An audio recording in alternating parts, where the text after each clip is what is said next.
Hi, I'm Brett Warwick, Case IH sales rep for Delta Power Equipment. Today we're looking at the new Steiger 555 CVX tractor. One of the things you'll notice new for 2025 is the new hood design. One of my favorite features of the new hood design is some of the simple maintenance additions.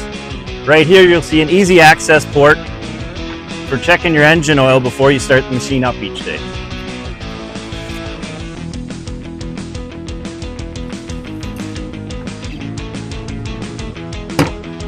Under the hood of this tractor is a 12.9 liter engine.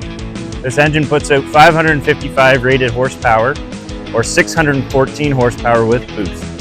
Another feature of this tractor is the CVX transmission. The continuous variable transmission allows the operator to select whatever speed and RPM matches the job on hand. The AFS Connect cab in this tractor features our new multi-handle controller, our Pro 1200 display, and above it are RAM mounts and power plug-ins for implement monitors and control boxes. Our corner post has a small display allowing maximum visibility out that side of the cab. Another feature of Steiger tractors is the operator is able to see the drawbar from the seat of the tractor, making hooking on implements a solo job. Contact us today to learn more about our red lineup of tractors.